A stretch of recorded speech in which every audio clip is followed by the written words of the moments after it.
had to leave the country to be able to practice my craft. Which year was this? Why? No, I'm just making a convo. Okay, so 2004 is when I started with BBC. So that's like, which year? You came to Ghana in 2004? No, I came to Ghana a couple of years before that. I just want to say, like, almost 2 decades later, and nothing has changed. Because personally, for me as a writer too, there's a way where everyone wants their story told.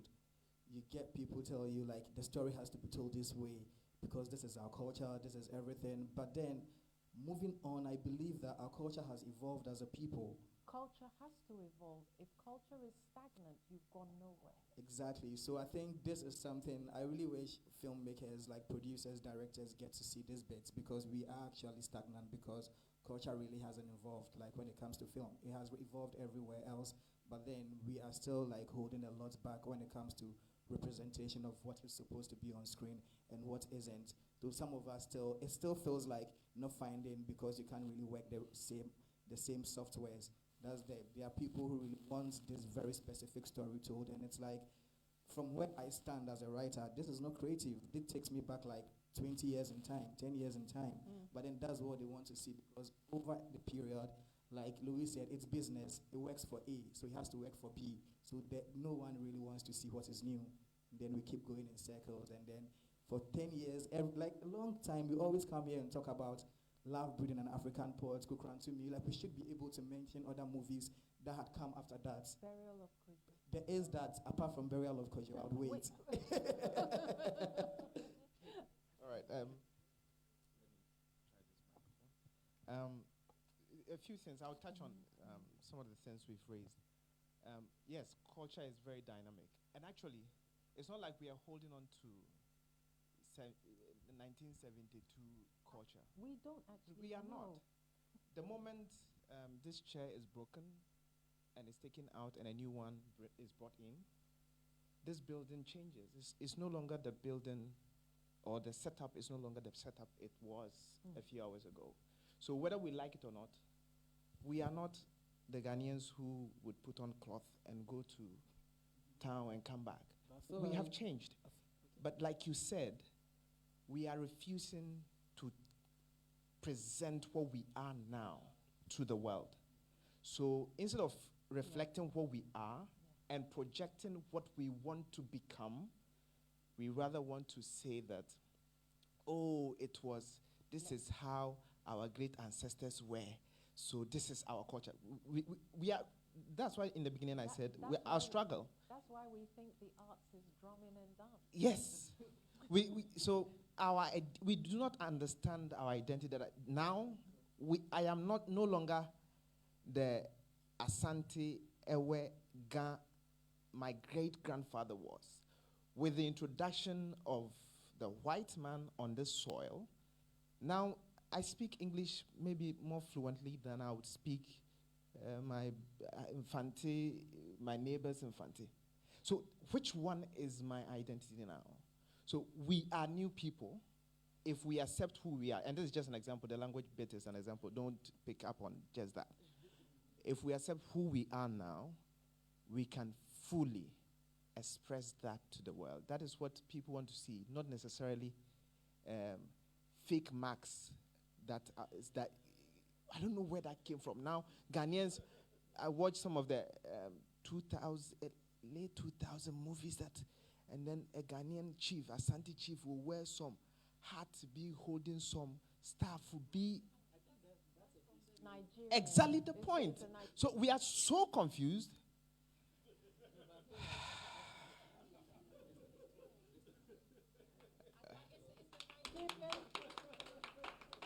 You know, or that.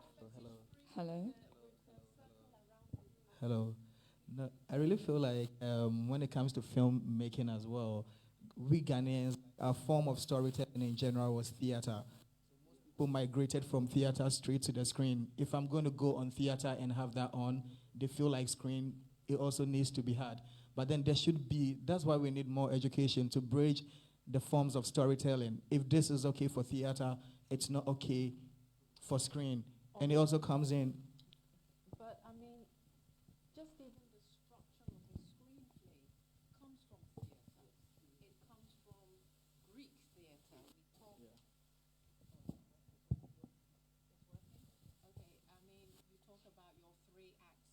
your 5 act scene, and now I think it's like 7 or 8. So I think theater, because even when you watch certain movies, like somebody like Viola Davis or somebody like that, who did theater, but she might, she's The transition. transition. I mean, she's a She's been beast able of to an transition. actor. Yeah. And I think maybe we didn't have enough information to The transitioning, do yeah. the transitioning from that was theater it. to, Okay. yeah. And then when you have those ancient folks at GBC or GTV or whatever in charge of, nothing is going to go for, they're going to put 2 chairs here and the people are going to come and shout. Yeah. Thank you very much, Alba. Thank you very much. So, personally, as a screenwriter, there is this mantra I go by: art is not rushed. No. Not at all. From experience, I've come to realize that when you get people commissioning you to do jobs, when you staff write, you collaborate on writing projects, there is that need, whoever the leader has that this job needs to be done in 3 weeks. This job needs to be done in 5 weeks. When probably, as art is not rushed, it will take you 5 months to do that job and do it very well. What I believe it has brought about is lack of enough research when we have to write. How has that played a factor in the stage we find ourselves in now?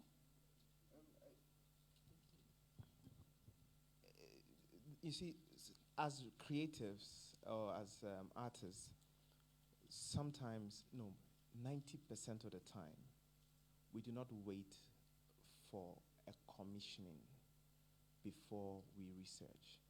We must be like sponges, absorb as much information as possible so that when a subject matter comes up or a subject is thrown to us, we can create around it. You are as creative as the level of your creativity depends so much on how much information you filled yourself with. So it has to be a constant thing, and that is something, a problem with us too. We are a bit, and you see, if we look at this as screenwriting alone, we might end up living here and not making any impact. It's a cultural thing with us as a people. We are a bit, if I'm not afraid to say, a bit mediocre in the way we do things. Kakrebia, you're okay, my. So, as somebody from another country is looking at how do we prepare ourselves, for example, after COVID, Ghana, let me use COVID. Ghana did so well taking care of ourselves and all of that.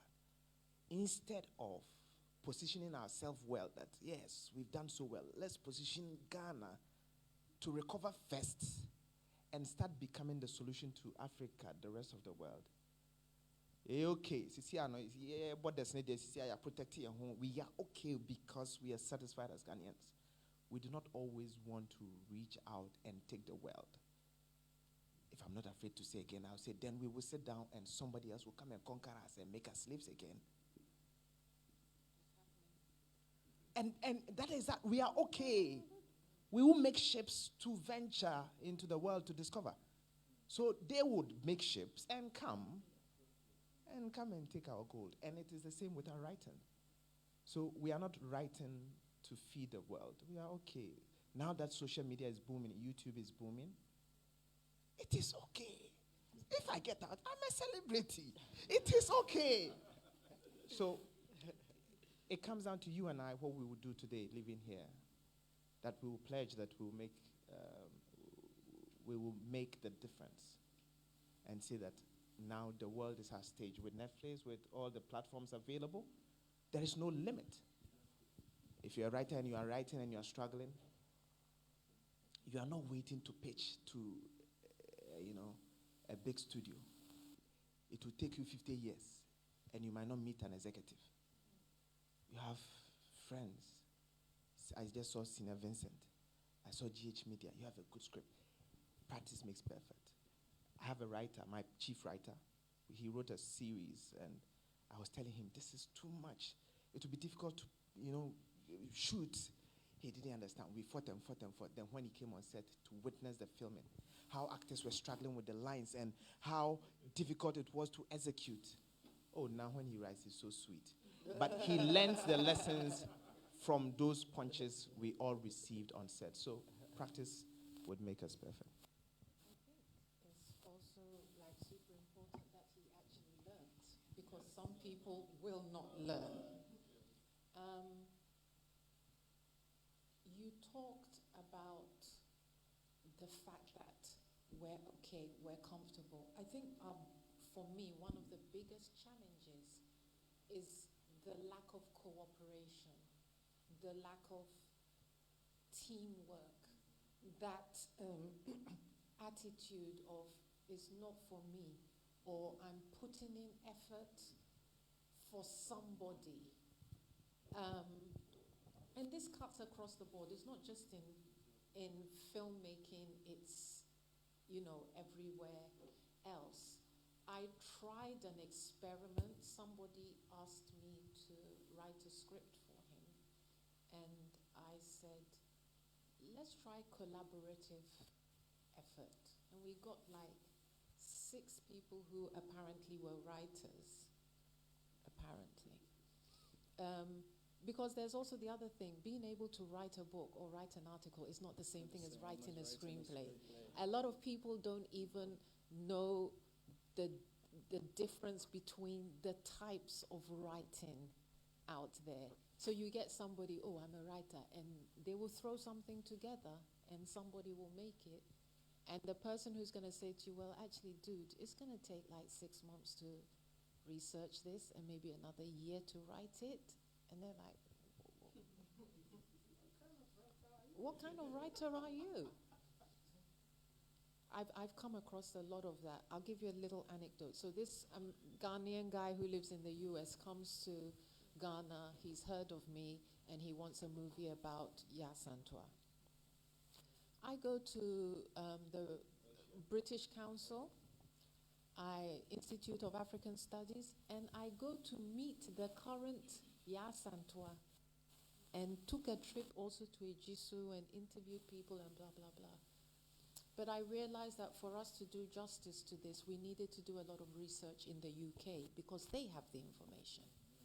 So I told this guy, let's give ourselves maybe 1 year to really research this thing properly. Because Alba was thinking of Sundance and, Mr. Man was like, hey, so 1 year to research, how long? And I'm like, maybe another year to write. Let's give ourselves 5 years to start production. And he says, hey, so we are taking all the time to do this. How will I be selling my DVDs? I said, my guy. His whole thing was DVDs. It was how, and he didn't care. And then I told him, we're not on the same path.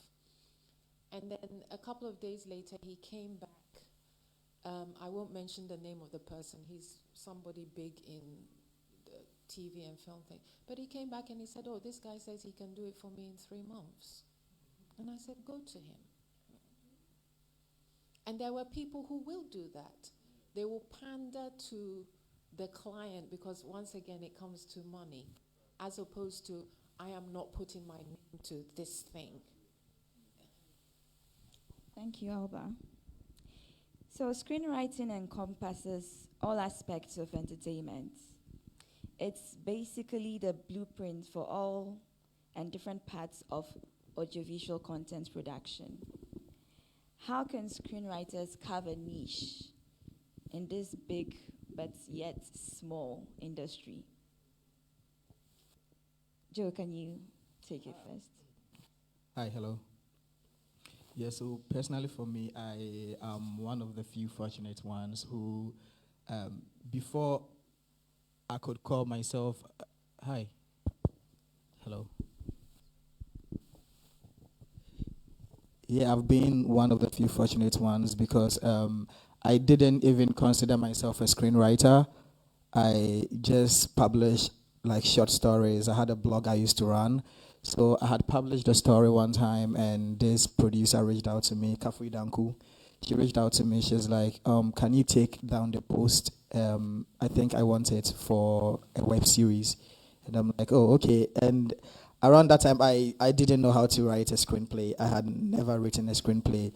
Personally, for me, when I wanted to tell stories, I wanted to do stage. I'm crazy about musical theater. I had always wanted to do stage, and when she told me to take it down and submit it to her as a web series, I took it upon myself. I took about 6 months to a year just to learn about screenwriting, learn watch a few web series that I really like, look for what the scripts were like, and this was in 2011. In 2011, so I was able to write it for her, and then I submitted everything to her in 2015. That was like it took me 4 years to write that. It was something I could have written it in a day or in weeks if I was in a space where I was working for money.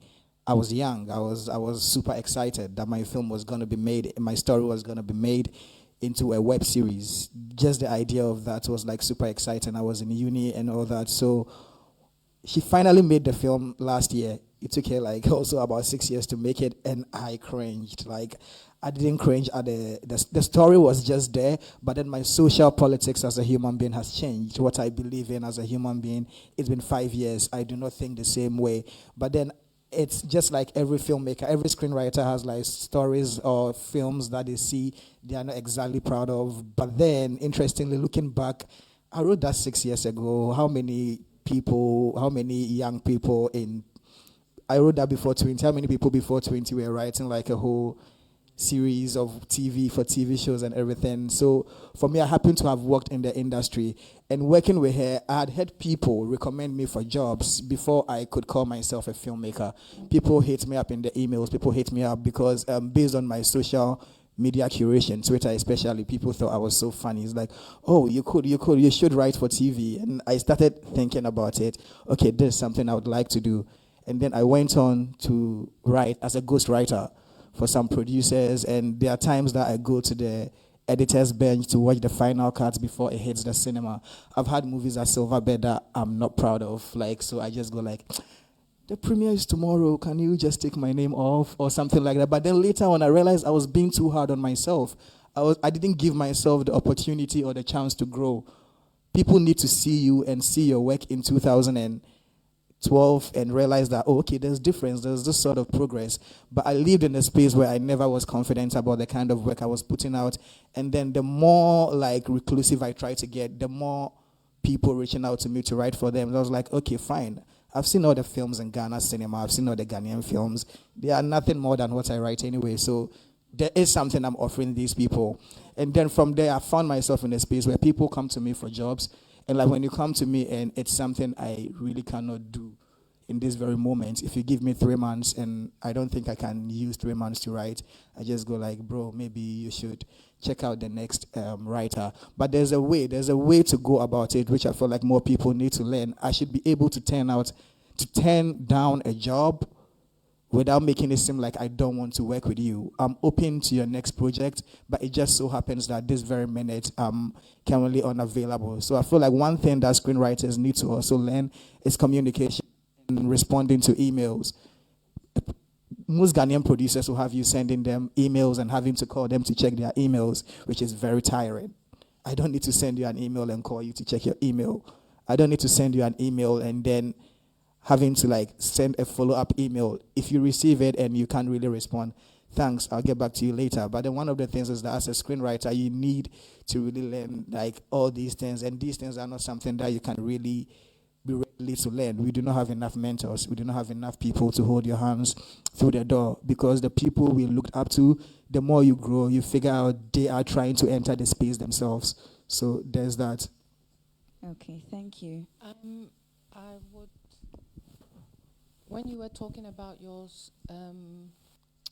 screen work and then seeing the film, okay, so this is a quote by a Jean-Luc Godard quote, which is, the scripting is the film you would like to make. The directing, production is the film you think you are making. So there's two different stages. Post-production is the film you are capable of making. And there's a really long journey from scripting. I think what script writers need to do is, yes, it's your baby, you birthed this thing, but it needs to get to a point where you let go of it. Because once a producer takes it, it's no longer yours.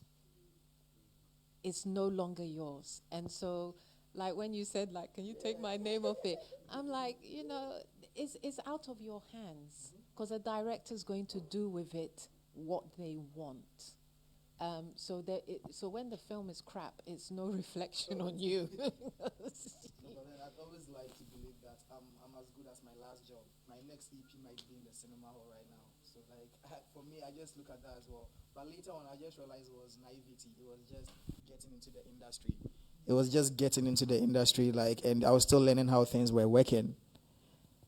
You get me? So right now, I find myself in a space where if a producer calls me, I have the liberty to ask who is directing it, because I feel like I've earned that. I've earned the right to know who is directing whatever I'm writing. If I'm not comfortable with it, I will just walk off.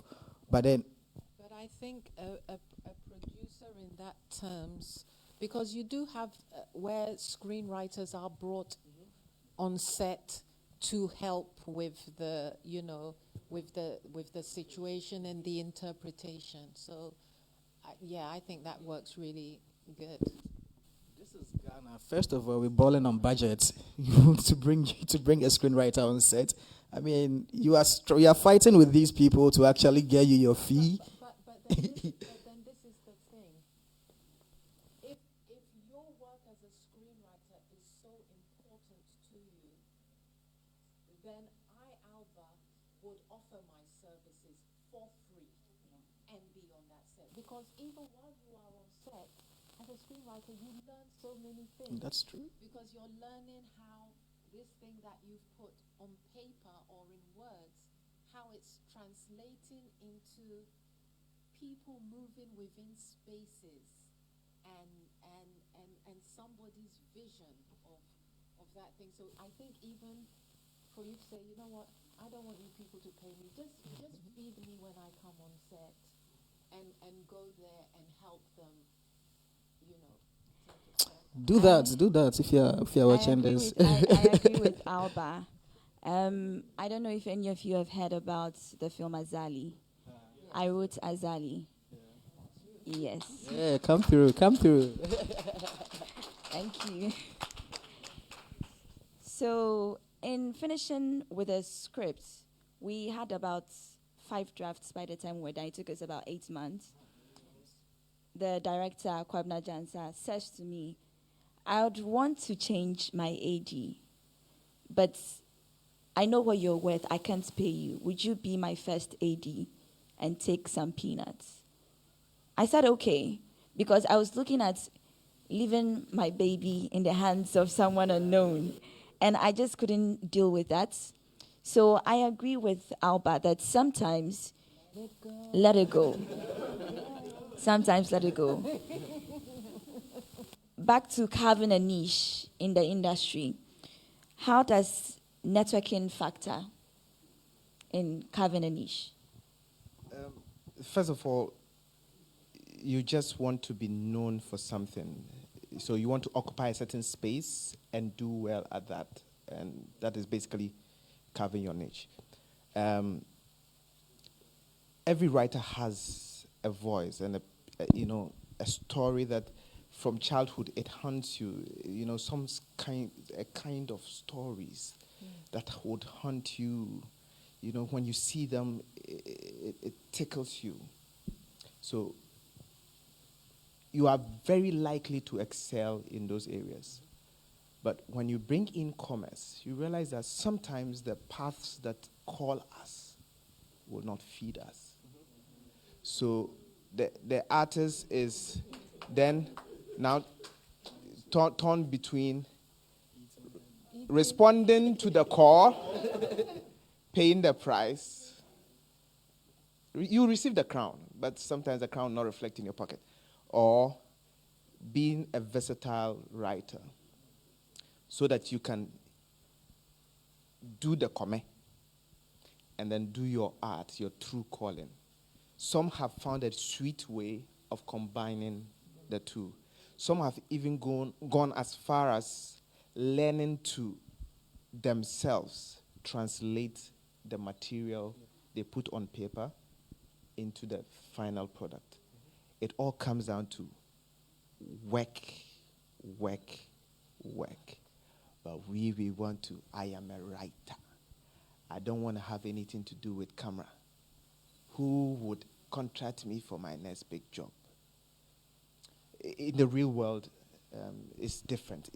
I don't even think our industry permits people to just sit and say, I'm a writer. Because first of all, how many movies are we making? Who is going to make you write? So every single writer I know in Ghana that's just a side gig. And for me, I always say I'm really, really one of the few people who just step out and go like I'm a screenwriter, and that's my day job. That's what I do for a living, and I could go for a year or two without having to do any other side gig and live comfortably by it. But then for most of us, it's just like from a place of privilege. A lot of people who really want to be screenwriters cannot say, I mean, they are not really finding their feet on the screenwriting and to really even go like, okay, fine. So you eventually find up doing something else. Like you end up doing something else yourself. You will be willing to do it, not because you can't or you want to do it, but then because screenwriting alone is not enough. So you would have to do it. Yeah, and that is even easier for you to then build an edge. So, for example, you don't necessarily have to start with a feature film. While you work, or you do your galamsey at DSTV, or you work at MTN or Vodafone, you can decide to be writing your short pieces, and comes back to earlier conversation, collaboration. There are people who are hungry, who are looking for something to do, but do not have the material. Dash it to them. See the work being translated into the final work you saw in a vision. They might not get it. You see where you fell short as a writer. You improve upon it. You improve, you tell, you get a voice. You understand your voice. If it's not good enough for you, you change it. If it is good enough, you stick by it and fight for it. And to me, that is how I found my niche, and I am finding my niche. What are your thoughts on screenwriting contests as a way to carve a niche in the industry? As a way to carve a niche? Yes. Or as a way to discover? Or encourage and encourage. Well, through getting discovered. Okay. Yeah. Or you mean writers participating in Through participating in such contests, Okay. you can get discovered, and that can help you create a niche. Okay, so a couple of months ago, I was asked to judge a script writing competition. There were 2 of us judges, and there were 63 scripts, which I thought was fantastic. We chose 2 winners, and then there are 12 others that between us we thought were really good, or with some work, it would, and this competition, the 2 winning screenplays, their short films, are going to be filmed. And part of their prize is a one-on-one with me to work their scripts, to get it ready for shooting.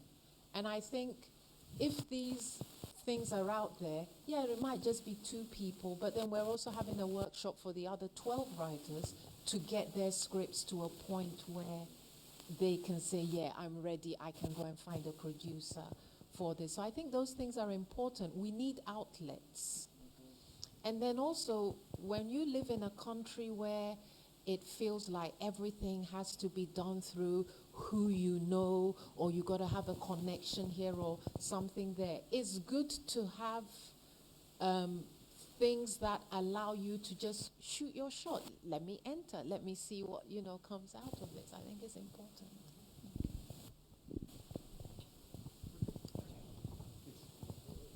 Yeah, I mean, she said everything. We need more screenwriting contests, which are super important because that's where most people could be discovered. I've had the privilege of having like been in spaces where it was just basically a month or more with like just screenwriters.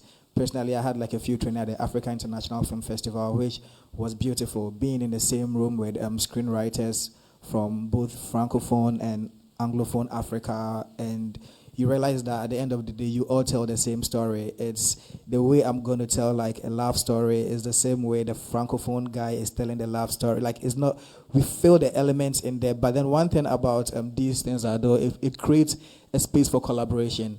Yeah, my script might not be picked or someone's script might be picked, but then in future, if I get the chance to be in a TV room or if I get the chance to write, I remember, oh, last year I was in this residency or I was at this script writing residency with this person.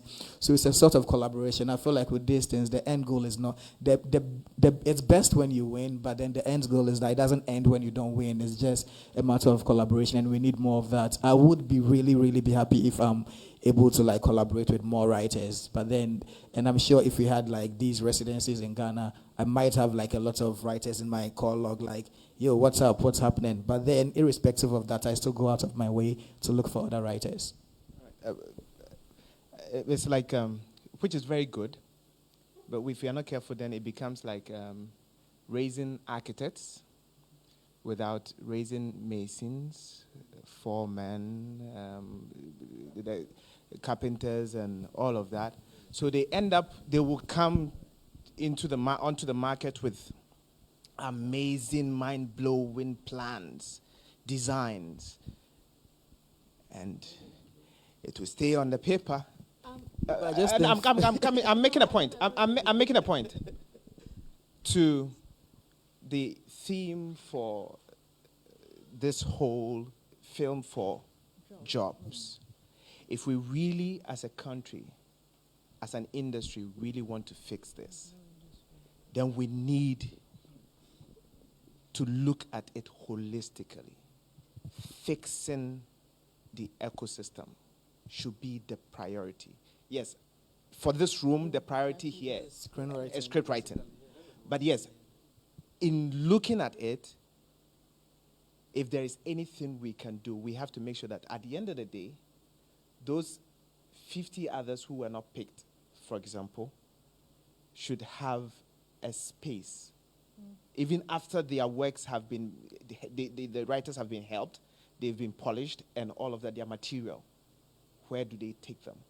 So that part of it too should be looked at. I am chipping this in because at the end of the day, beyond this room, whatever we are discussing would also fall. Maybe they will say, this is the problem. If we fix the screenwriting thing, it will work. We need to fix the ecosystem from writing to distribution. And definitely, and for us, for instance, if you go somewhere like India, there is a cinema on every street corner. You go to Delhi, it's just cinema, and it's like 5 or 10 rupees to get into. So it's been made so cheap that even, poor people can go to the cinema once or twice a week. We can't do that in Ghana. We don't have the outlets. One of the best outlets is television, right? For short films, for series, whatever. I'm sure you've had to deal with TV stations. It's a nightmare. It's an absolute nightmare to deal with them. They are square pegs in round holes, the vast majority of them. And so, as you said, the whole ecosystem needs to be fixed. Obviously, here is about screenwriting, but everything else because, for instance, I hear that a lot of the camera work, etc., is being done by students from the GH Media School. It's very close to my house. They churn out a lot of students. Where are they going? What are they doing there? What are they doing there? What are they doing there? But even, and so that foundation that needs to be created, which I really believe government should be involved in, because you can't just leave it to private citizens. But there needs to be a structure in place. Why the hell do I spend 150,000 shooting something and I go to the TV station and I have to pay them to air it? I mean, how? It's like everything is set up to fail. And the thing is, then what do we do? What do we need to do to turn this thing around? Because that's the eternal problem. We can come back here 5 years and we're going to come back to that same eternal problem. Yeah, I mean, like she said, I feel cinema shouldn't really be a part of a class culture. Yeah. I should be able to walk into the cinema on Wednesday evening, Wednesday afternoon, and have something to watch. And even the National Theatre. The National Theatre is locked down, closed 2 years, all year. Nothing is happening there. More writers, it should be open. It should be open. It shouldn't be a space where it's reserved for the few. It's reserved for those who can afford it. Everyone should be able to afford to watch a movie and be able to go home and just sleep. And there's also another thing. The kind of movies that come to places like Silverbird, because again, it's just a money thing. So it's going to be Endgame or this. But you have amazing films from East Africa, because another thing we don't do is watch films from our continent. We don't know what's happening on our continent. So you hear of some great movie from Kenya, and then Alba will bounce up to Silverbird and go, "Oh, Charlie, is this film coming here?" And they're like, "No." So I think collaborations, learning from each other, as opposed to, "Oh, our borders are locked, we are cool. We are okay." Yeah. Okay. Selling a pitch with regards to creating a niche. What are your thoughts on that? Selling a pitch. Yes. Like Pitching a story. This is important. What I get here a lot. So when I do like script writing classes, I go, "What's your story about? Tell me your story in 25 words." And there's this guy, and there's this guy, and then he had the sister, and then she went to the city. But before she went to the city, there was a cousin who, and I'm like, "Your 25 words is up. Please tell me, A wants B, but C." So even that concept of pitching is, people think pitching is, you want the central theme of the story. So, for instance, that film, Daye, that we watched yesterday, a group of us stood around and started discussing this thing. And one of the things was, who's the protagonist of this story? It wasn't any of those two kids. Did any of you see the film? Yeah? Who did you think was the protagonist of the story? The late, why?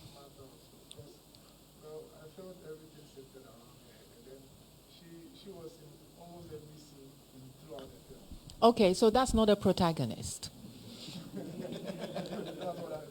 Okay, so when you watch foreign films, you see that characters go through an internal journey. So it's not the external things that happen to them, it's the internal things. So when you start off as A, by the end of the story, the character is different. They've been on a journey. That's your protagonist or your characters. None of our characters in a lot of our films go on any journey. Either one pastor comes and resolves it.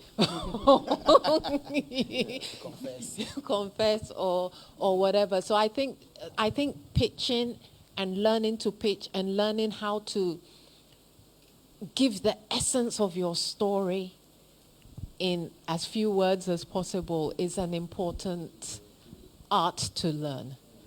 I feel like just like everything else, the more you pitch, you become better at it to the point that you know the exact sentence to use. You know, if they want 25 words, every single word counts or means something. That's like the word you are using over there is like the most appropriate word to use there, in a sense that no synonym could cut for that.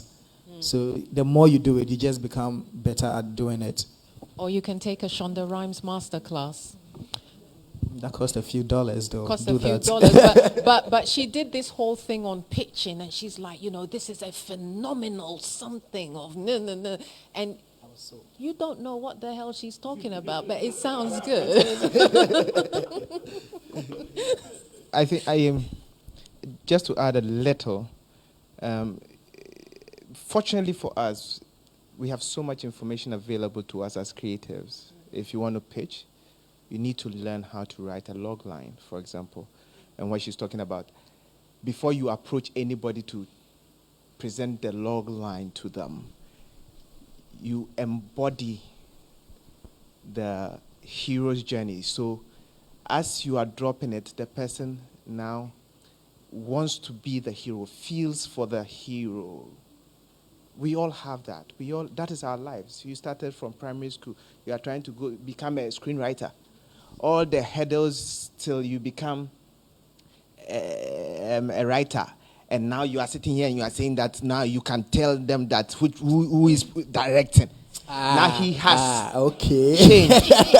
And that was his journey. In fact, you'll be selecting the director. Yes. Actually, I suggest. You get it. Compared to when he started and he was just putting it. So that is his journey. And that's what she's talking about. The protagonist has that journey. And so if you stand and you are talking about him, you are one with him. And everybody who watches the movie wants to be him. Or hate him. Or hate him, yes. So if we understand these dynamics, it's easy to pitch. It's like telling your business idea. Yeah, and also screenwriting, and I think it's important we brought this up because a lot of people write a lot of stories. When I'm working with people, I'm like, write me 10 pages of everything that happens before the first word of the script. Yeah? Story. I want to know everything. I need you to know your character because then one of my favorite phrases is what if? What if? What if? And a lot of the times when you start interrogating writers, they don't know that character. They're just like, oh, this. I'm like, so who's this person's parent? What was their level of education? Oh, but that's not important. Yes, it is important because the choices they're going to make, because it's about choices and how you react to things. Action, reaction, action, reaction. And so all of these things, yeah, it's great that people learn how to format and whatnot, but they need to understand what happens in your setup, what happens at a pivotal point to spin the story, what are the hurdles, those kind of things. I think a lot of people are not aware of that. And I think we've, without knowing it, transitioned into the next subject, which is really good. Really, really good. The how, the when, and the why. The how, the when, and the why. The process of screenwriting, making progress in screenwriting. I think we've started on a good note. When it comes to the elements of writing for the screen, how can you put together a cohesive, compelling story? Who would like to start? No, she would.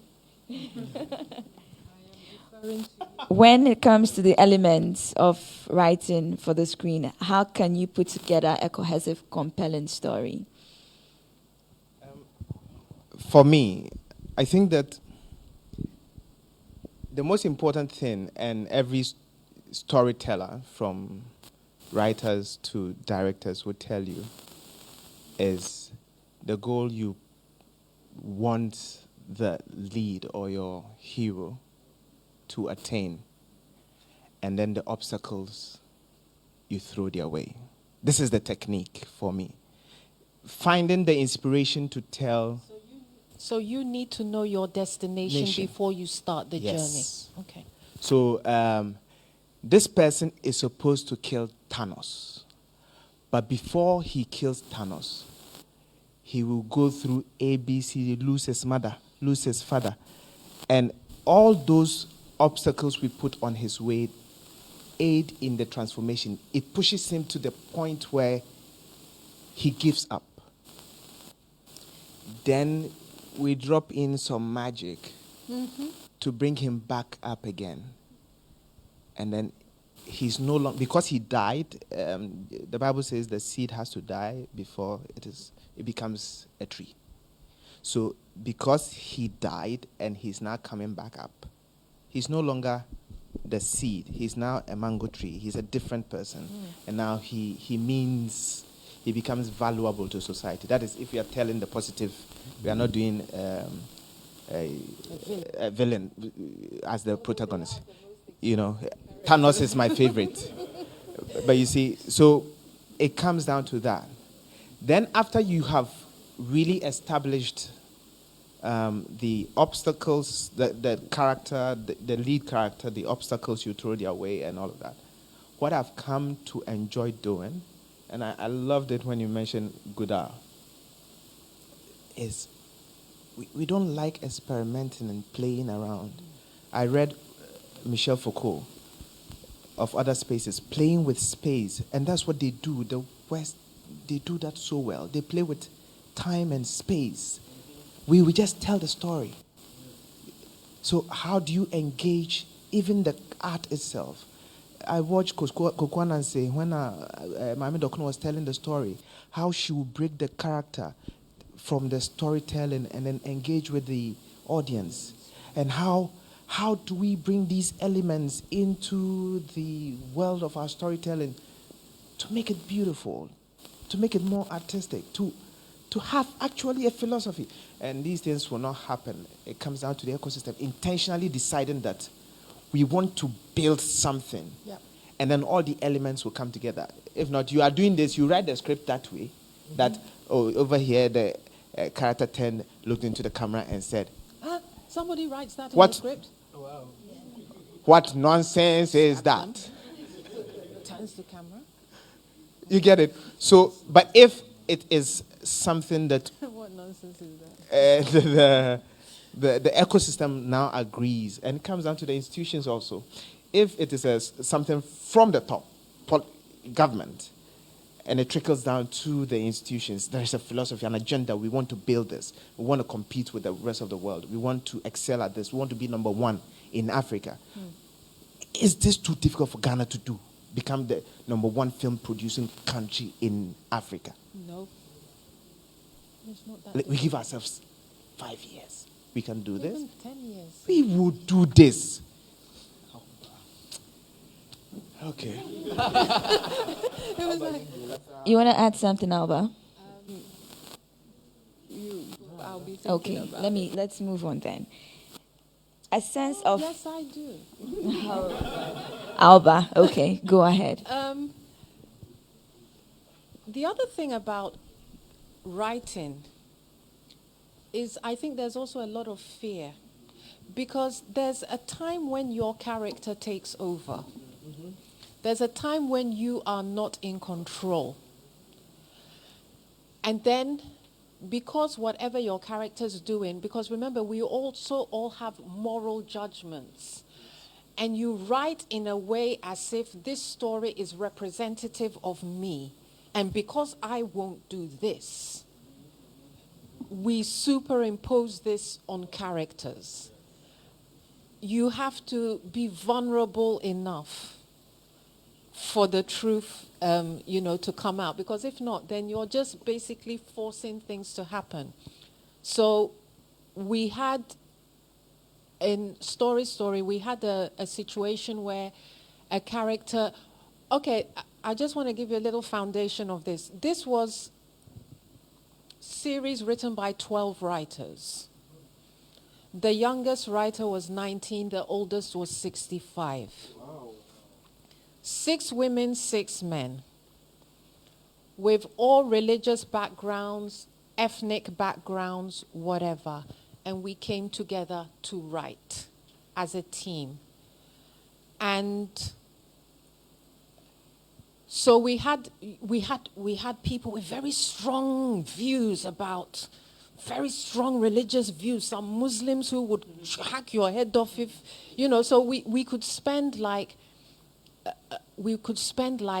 2 days deciding the name of a particular Muslim character. Oh, can we call her Sheikh? No, that's the Prophet's cousins, whatnot, So we were in that kind of environment. And we had a situation where one of the characters, a very religious woman's daughter becomes pregnant. And so we battled it out, those of us who were saying abortion and those who were saying Christian, whatever religious background. No, she has to have this child. Well, why does she have to have this child? And this went backwards and forwards for about 3 days. People just shouting from 9 a.m. to 6 p.m. And then finally, we decided to throw it to the character. So this is a mother. You love your daughter. You're a staunch Christian. You're against abortion. But if your daughter gives birth to this child, it's going to set up a train wreck, literally. And you just had to keep on battling and explaining. Literally, you just had to browbeat people. 3 days, whoever's gotten tired, then the rest of. But I think as a writer, you also do need to think seriously about the things that are important to you and to be honest with yourself, because if you're true to it, the character will do what it needs to. Oh, that's interesting. And that's one of the opportunities you get if you have like a writer's room. But then personally for me, there's this thing that I do where I like to talk to strangers a lot. Mm-hmm. Strangers, either I meet at the bar or club, car park or church or wherever. I just like to engage strangers a lot. And most of the time, it's not really, I just want your thoughts on a script I'm writing. So whenever I'm writing, I find myself really being like very engaging, talking to random strangers. And it really helps me to develop characters, to know how characters really think. I might not necessarily write based on what you said, but then what you said actually made me know what not to write or what not to say. So it just happens to be like that very person I shared a ride with from my way from work to home was the person who inspired like something that I needed to hear. So I really find myself talking to a lot of strangers when I'm in the my screenwriting mode. Okay, thank you. Following your creative vision, is it always easy? Because there are times you have this beautiful plan for your character and your producer tells you, no, it's not going to work. No, I don't want it. I let it go. You let it go. Listen, because ultimately, whoever's putting in the money has the say. Yeah. What am I going to do? I've given you the best I can, but it's not, you want to tweak it. You want to tweak it. I don't believe in becoming so attached to my work that I can't let it go.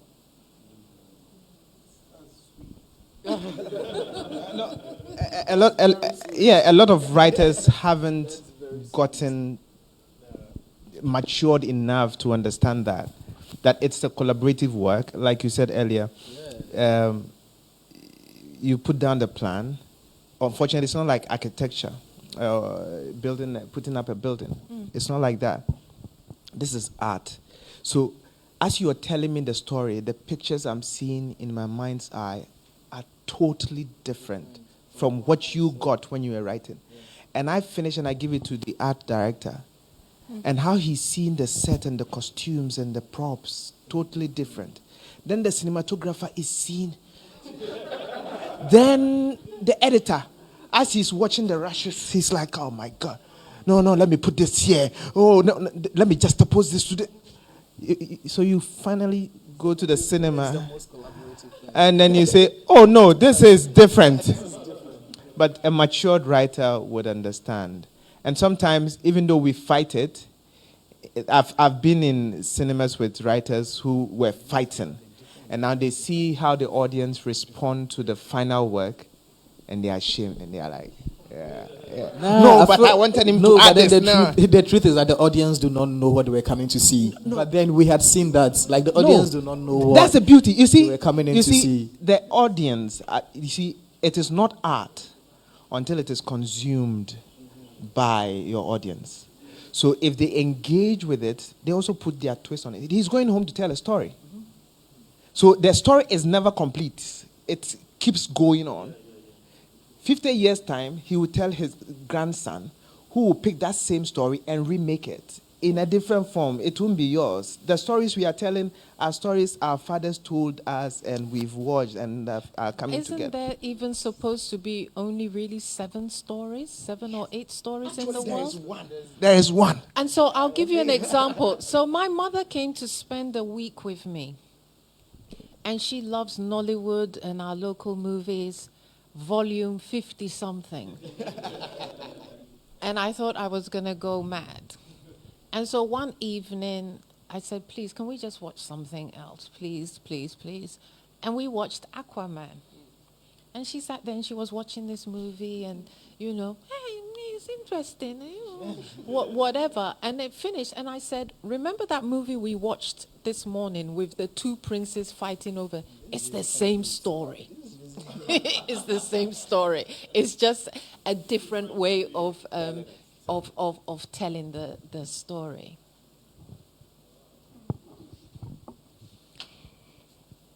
Have you ever asked yourself if the film you have written you can create? All the time. Okay. And most of the time, you end up shelving it. To the next. Alba, you get the question? No, repeat it. Okay. Again. So, have you ever asked yourself, after writing a screenplay, if you can create the screenplay you've written into audiovisual content? All the time. All the time. Okay. Someone shelves it. If you see that there are some that you feel like realistically you would be in a better financial space, or you'd be in a better space with like better technical know-how or better crew, or there are some stories that you, no matter what you do, is like, I'll put this down until everything is ready. Yeah, there's that. I mean, for me as a creative, I cannot look, once I've put it out there, I can't look at it again. Okay. Because I will pull holes in it and think, here and whatnot and whatnot. I've had pieces that I've written that I read out, and it's like, oh, I'll be beating myself up over it. And then when I read it, and the response is amazing, I think, okay, yeah, you did good. You know, you need that verification. But if not, it's like I've done it, it's gone, bye-bye. Let me just move on to the next. Okay. We have about 30 minutes to end this session. I want us to play a little game. It's called Agree or Disagree. Okay. I'm going to put out a statement, and then any member of the panel can agree or disagree. If you do, you give your reason why. Okay. I'd like to give it a test run. Okay. Louis Lamy has a beautiful smile. Do you agree or disagree? Agree. Agree. Alba? Go on, be acting, continue. I agree. Okay, so my first question. In today's market, a screenwriting career is really built on the back of one script. In that regard, agree or disagree that a screenwriting career ordinarily can take 3 to 10 years of hard work, consistency to launch a successful career? Agree. You agree? Okay. I disagree. You disagree? Yeah. Why? Because there are times where you can just fall into a perfect place. Okay? When I came to Ghana as an editor. Writing was not, I fell into writing because, Charlie, I needed to earn some money. you know. But then I got this huge opportunity to work with an organization like the BBC. And that can do things for you that somebody could be working hard for 10 years and not achieve that. So I think sometimes just being in the right place at the right time, or falling into a place where you have access to the best and you're getting paid well for it. There's that. Okay. My second and last question. Agree or disagree that verbal contracts are just as enforceable as written contracts? Not in Ghana. Disagree. Disagree. You agree? Yes. I agree because I did publishing and I did small business law, you know, so I know. That is a lie. So yes. Can I take your services? Because there's some people that need to be changed. Oh, we'll jail all of them. Don't worry. We won't even listen to their matter. We'll just jail them. If you look, especially on the Ghanaian market, paper doesn't matter. A lot of the businesses that we do not sign to them. So you're just basically having to rely on the honesty of somebody to fulfill their word. I'm talking about our space. Ask the question again, and I'll tell them why. In our space, I always insist on paper. Oh yes, there are few. Or disagree that verbal contracts are just as enforceable as written contracts? According to our law, it is enforceable. And this, which law? No, but then the Ghanaian law. This Yes. point. So you see, the contract basically is: I made you an offer, you accepted an offer, you committed to the offer. So. Does it have to be done with witnesses? No, because necessarily. Then it When I becomes come a to your he shop, said, she said situation. No, when I come to your shop and I say I want to buy the slippers, you say it's 10 cedis. I said I have agreed. I give you the 10 cedis. I pick it. That is the contract. That's understand, but there's But then some. So we are not talking about agreement. We are talking about the contract. That's the question. Okay. So long as the law would see that you gave me an offering, I committed to it, and then I have the object. So there was a contract. So you can't now come and tell me that I stole this thing, unless you go and lie. And these things can be proved in court. And so it is very, according to our laws, yes, it's very enforceable. I mean, according to our laws, yes, but then is it feasible enough? Is it something upcoming screenwriters, is it something screenwriters should hold on to? Because we as a people, even with emails, we're sending emails. Sometimes someone says something, you go like, I didn't say that. And they insist you said that. You pull up the email. So for me, no matter what, like even if it's, what time am I getting my draft? I'll respond via email. Oh, yes. So just so you don't tell me that. It is yeah, safer. It covers me. It is safer. But for the but enforcement, for the sake, there. If you are really making an argument for the sake of argument, Yes, cool. yes. But then I don't think anyone in this room or anyone out there should really go out there and, like, because this thing is Verbal. enforced or it's agreed. Whatever you do, let people send Have you a that trail. email, please. Have a trail of emails. Yeah, agreed for sake of argument, yeah, but then don't do that, please. Thank you. Don't. There's something we haven't touched on, which is this general perception that anybody can write. Somebody comes, I want you to write, and I give them a quote. But this thing, there's also the value we put on the craft of script writing, because too many people, producers, etc., think they can do the job, or anybody can write, and that too is another problem, is the fact that the craft of writing is devalued. And I think that is heavily influenced on the final works we put out. It is super influenced on the final work you put out. Sometimes you could see that you watch the film and go like, I get the story, but then badly written. You've seen like a very good story badly written. I don't know if you'd understand that. There are lots of that. Like the story is good, but then it was badly written. There is that too. No, I mean, you can't tell me badly written. It is so because if I went on a set and I saw a director say that, oh, udruha bonasum no akachen say, oh mame eba, okay, usu udruha trying go to never money shenenum, and beyond that, they've gone to the extent of putting that on paper. Of course, I can write this. You're not understanding what I'm saying. So, it is what they have seen. If this is what it is, then I can do it. So, if they have seen, like now my writer, if he writes and he puts it down, then me, I read it and then I call him, I say, Chalemi Dokawati. When he writes now, you can see maturity, you can see quality in the art. You can see this is an artist. I can't go and be yobbing that I can write. And then from there, the audience. I watched my mother watching film.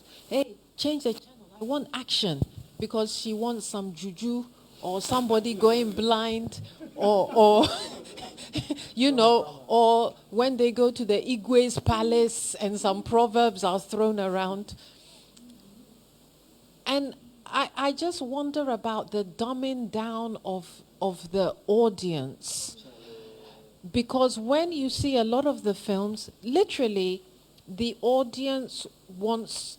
I've been in Trotro for 2 hours, screaming, shouting, my life is a misery. I want something just to entertain me. I don't want to think. So you will have the A story, and literally that's it. And it's not challenging to the audience, because the audience seem to have been at a point where if you require them to put effort, you lose them. So, I mean, every product has a consumer. And so for me, I now, at this stage, what does the consumer want? People are scared to give the consumer something different. Even the TV stations are scared of, well, let's test this thing. And so when I came up with a show about teen girls, talking about issues that affect teen girls, they're like, well, nobody's interested in this. Sponsors would not sponsor it. I had to finance it from my pocket, because there's a sameness that we know works. And so what then do we do to, for want of a better phrase, elevate the audience so they can be accepting of other types of writing? Okay, thank you. You want to add to something little? In art class, we've been battling with this issue. The truest form of the arts will not be paid for. Nobody wants to have anything to do with it. But they want the art that excites and would tickle them, would make them laugh. And Bertolt Brecht, a German playwright, Godard learned a lot from him for his experiments. He says, you need to alienate the audience. You need to wake them up. You need to make them think. And he was not popular, but now a lot of good works, from House of Cards to almost every film that you see, they break the fourth wall and are all picking from him, because he stood for what he believed in. Yeah, and he was very hungry. He came to America. America did not receive him. He went back to Germany and he suffered and then died. So now, what I... Oh, yes. Oh, yes. But now he has a whole theater. Oh, yes. Oh, yeah. Oh, yes. And he struggled. You know, very, very sad story. But now he is an icon in the filmmaking world. But what I've come to learn is that it is very difficult to jump human beings anywhere in the world into the unknown. So first you give them what they are familiar with, and then gradually you introduce the unfamiliar. We have to do it gradually. It's tough.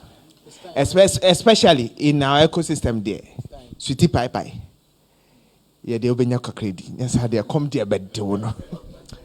You speak Twi? Yes. Oh, yes. Thank you. So thank basically, you. I was talking to a friend who says one secret he learned is he's learned to 30 commercialize seconds. everything. He's out there doing the work for others to gain money. But then when he has to make his own film, that's when he's going to make that art film for the film festivals and everything. So as long as he's here, he's going to feed himself whilst he saves up to make the movies that he thinks are going to make him an icon. Okay, thank you. I would like us to take some questions from the audience. Please be precise and concise because we don't have much time. And you can direct the question to any of the panelists. Somebody should be going around with the mic. Okay. Please do mention your name too. Right. My name is Vincent E. Macaulay, and I'm an actor. And I just want to say that I love writers because you all have a unique gift. You can transport us to any period. You can take us to any country in the world. You can take us to any century in time without us leaving the comfort of our homes. And I think that is a very powerful and wonderful gift to have, the power of imagination. And I love writers for that. I'm throwing this to any of you. There's so much that has been said here, but very quickly, I want to ask, throwing this to you. I think one of you mentioned something about niche or something like that.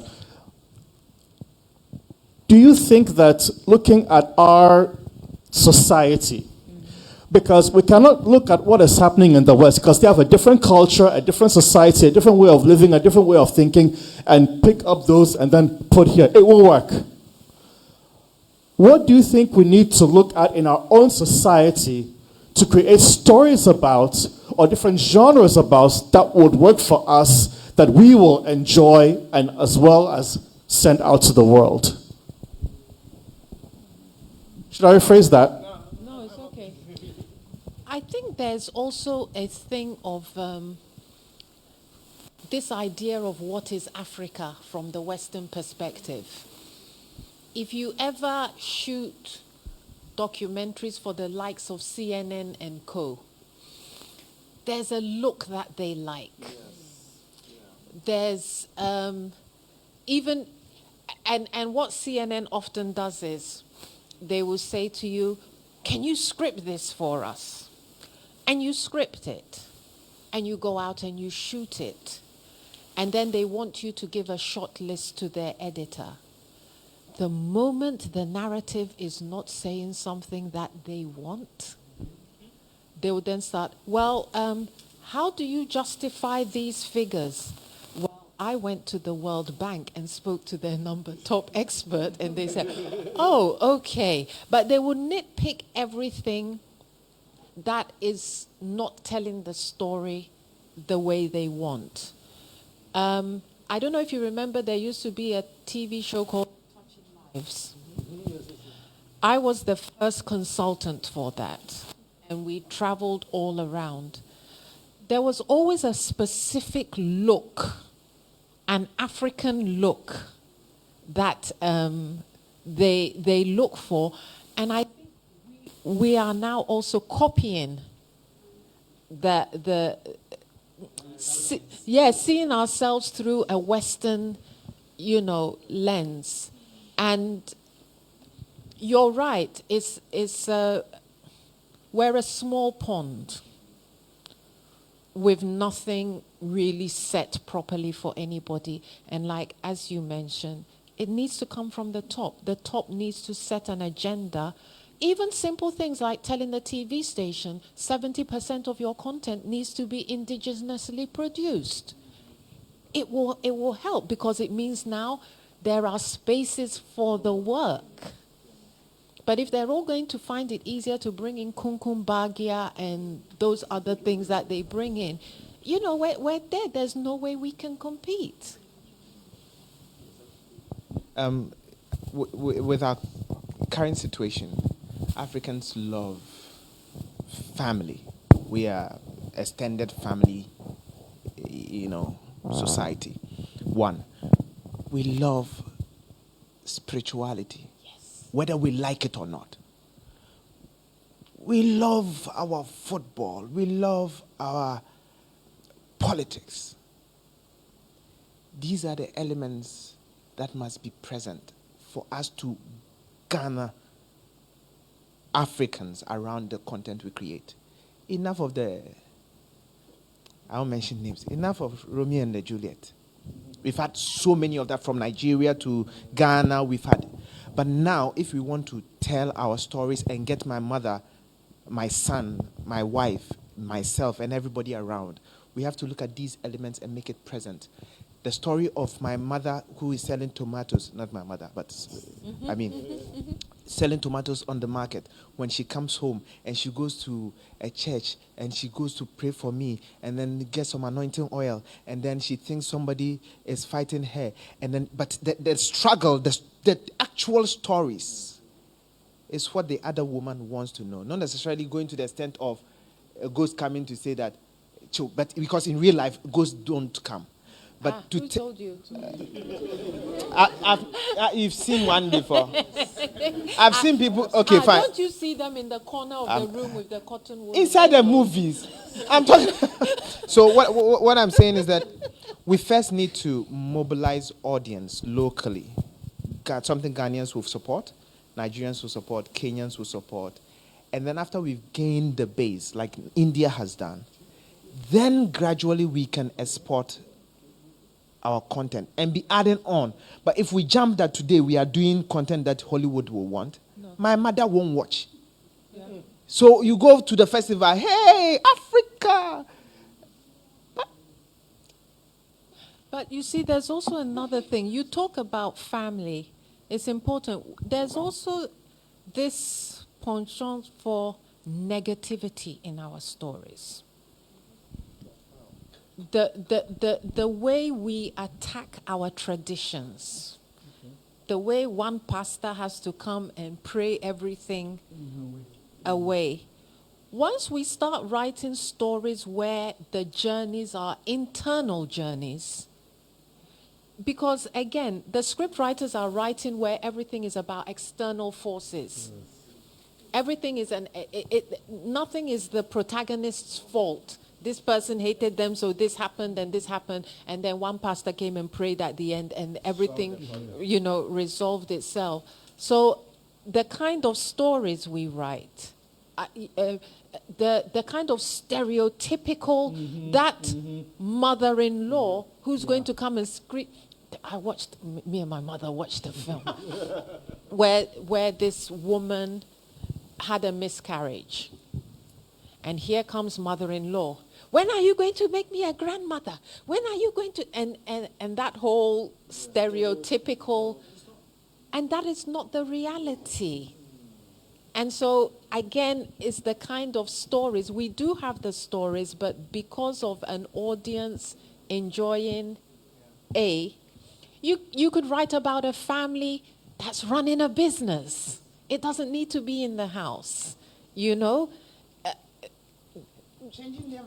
Changing the environment, the spaces in which they operate in. Thank you very much. Joe, this question goes to you. It's from one of our Facebook viewers at the moment. Becoming a screenwriter, where does one begin? This is a very difficult question. Where does one begin? Begin by writing. First of all, I just feel like begin by writing and take time for yourself. And we never, no matter what it is, it's a career. But then we don't stop learning. Read more scripts. Find scripts of your favorite films, the films you love. Read the script. Watch the film again, and if possible, go back to read the script again. You need to read more, and then you need to find your tribe. Just find your tribe. find your tribe with either with other like-minded screenwriters or African screenwriters. We have the internet now. I say this a lot. We millennials are so lucky. I could be here, and the next thing you know, I'm writing with someone in Tanzania, someone in Kenya I've probably never seen before. So I just feel like you need to write more and make good use of the internet. The internet is here for all of us, and it gets better from here. Can I also add that apart from reading scripts and watching movies and watching the movie without sound to understand how important sound is but the filmmaking is the ultimate art, right? Because it requires everything else to make it. And so even as a screenwriter, even though your part is the screenwriter, listen to different types of music. Read different types of books. Go to the art galleries. Look at paintings, because we're not touching on it, but the thing of where do stories come from? It's like memory. It comes from everywhere.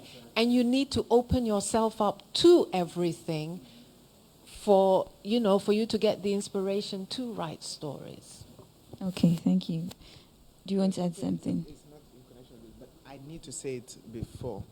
One of the major challenges I've found with us as Africans, not just a Ghanaian problem, is that have you realized that even from our folk tales and folklore, we do not have true heroes that society can look up to? Okay. The biggest in Ghana is Koko Anansi. And he's a trickster.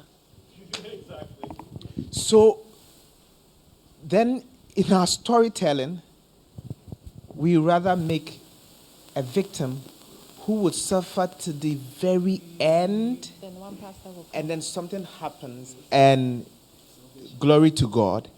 And then the other person who was so prominent in the story is the villain who, without mercy. So there is nobody in the story to look up to. Are we telling people to allow themselves to be victims to the end? Or we are telling people to be predators to the end? So there's nobody to look up to from our stories. And Or that... or nobody that you can look at and say, I understand this person. Yes. Because nobody's 100% bad and nobody's 100% good. Good people do bad things. Bad people do good things. But when we go forever creating two-dimensional characters, because nobody's actually thought about the character and everything is external forces. So your character gets stuck. Okay, let me bring in another character who's going to be the catalyst for this thing to happen, as opposed to it being that internal thing. Please, let's as writers help change that storytelling. Sorry. Any more questions from the audience? Yes, there's a question. Okay. Yeah. So you spoke, when we started this discussion, you spoke about epic stories and how they have this perception with the mark and everything. I thought this was a total bashing of epic stories. So how can we write better epic stories? Because currently I'm following a TV series on Showmax, Ajoche. No, not Ajoche, sorry, Riona. And I love the story. So as Ghanaian writers, how can you tell better epic stories? We either create. The point is that we have to be conscious and know what we are giving to the people. Know that apart from they being tickled and following the story and falling in love with it, today if you go to town and you are driving around Kumasi, there is something called pragya. Yes. Yes.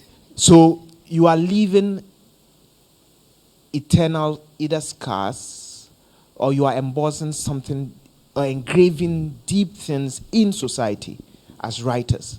So we can't take it lightly. So yes, we have to tell epic stories. Are we telling the stories, researching the heroes in our... There are people who stood and died for their villages. Where are they? Do you know where do you come from?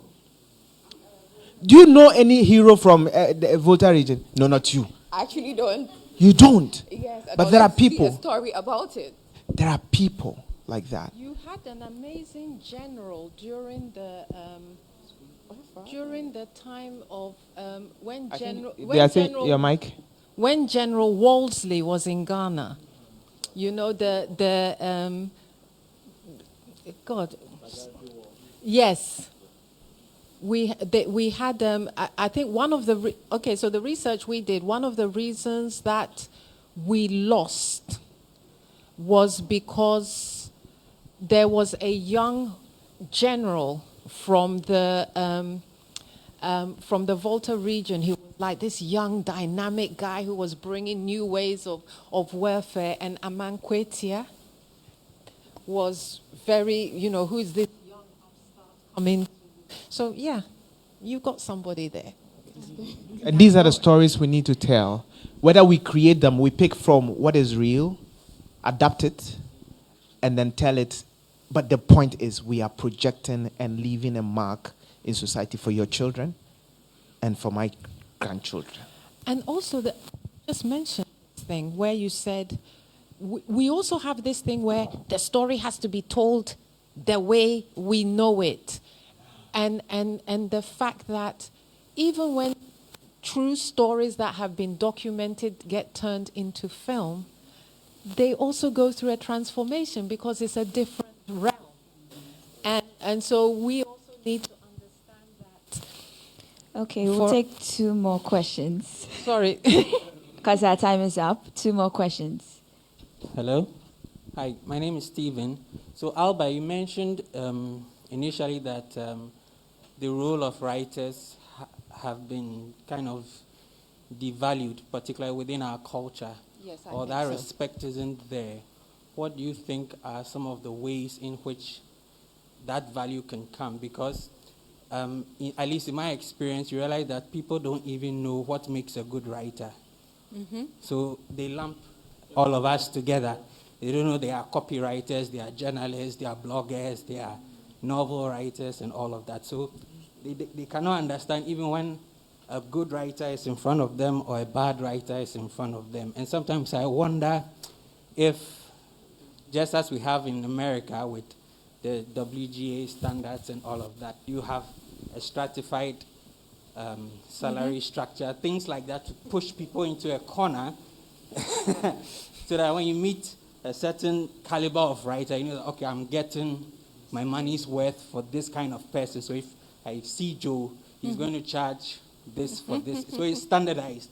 If you meet someone who is less experienced, he's going to... They have unions, etc. Yeah. They have a structure in place. We don't have that. It's a free-for-all at the moment. That's what it is. It's a free-for-all. And that is very difficult for me to get up and say that I'm structuring the system. I'm organizing this. That is why from the very beginning we keep hammering one point. Somebody has to take it. It can't be me. Fix it. I can't come and call all writers. From today, you get it? So we need authority, government, to say that this is the way to go. Do you know how much taxes we can get from, putting structures in place? When I go on set to film, why don't you... this man is always on set. How many cameramen? 4 or 5 or 6? How many lightsmen? How many soundmen? How many audiences? How many clients bring in their cases? How many lawyers?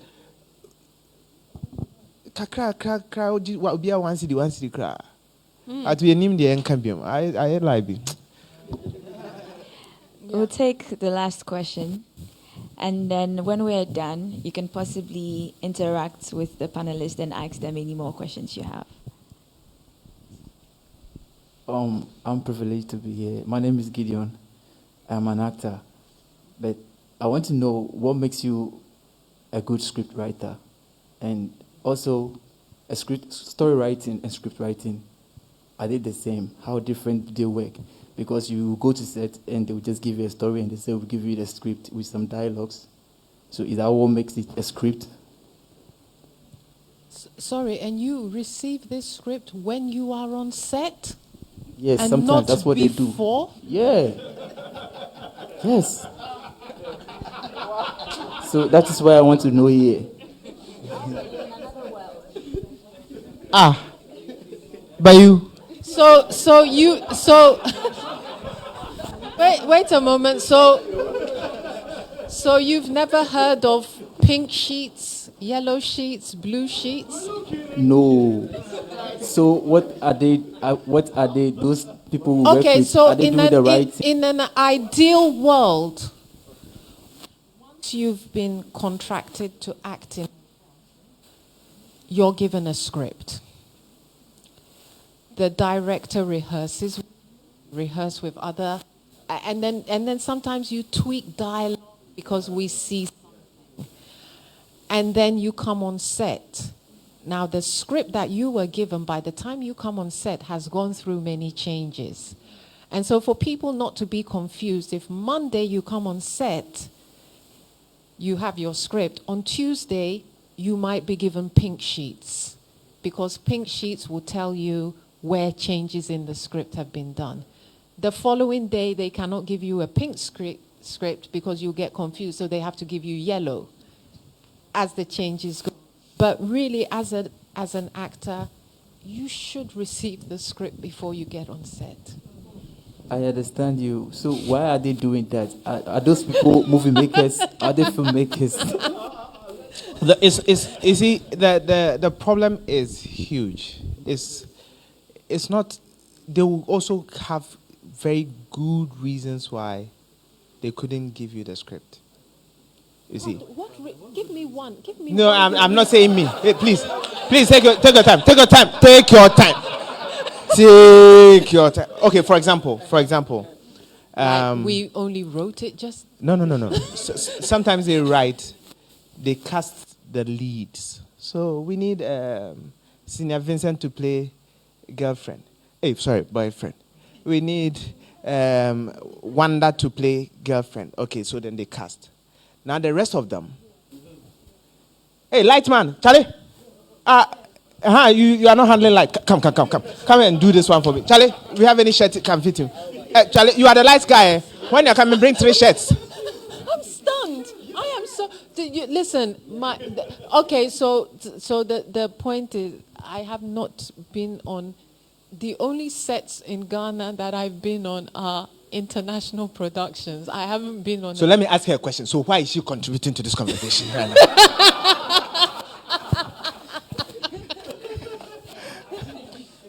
Yeah, we'll take her. Well, but you know what? I would love it. Yes.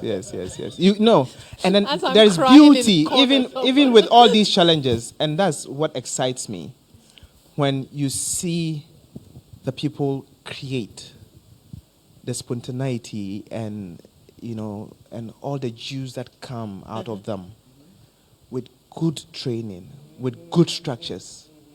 We are there, but it is not there. So then we would dance in the gutter like that. And then you call the lighting man to come in. Louis, our bias on the panel calls we want a rounded. No. We want a rounded opinion on the matter. Yes. Yeah, we're joking. Okay. Thank you all for being here. We've come to the end of our session. I'm hoping we can do this again next year. It's going to be fun if it's possible. And finally, I want have to. A different story to tell. Yes. I want to say a big thank you to BISIF for this opportunity. The turnout alone has showed how relevant the theme for the year is, Film for Jobs. I hope you've all been able to take something from today's session, and I hope it's going to impact in your various careers in the coming months and years. Have a good evening. Thank you.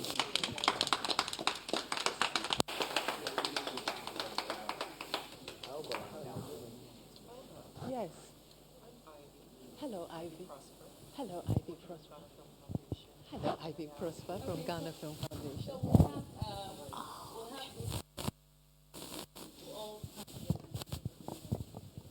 Please come for your mic.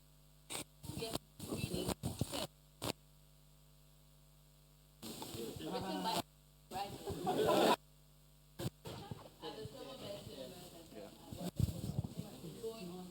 should hold on to it.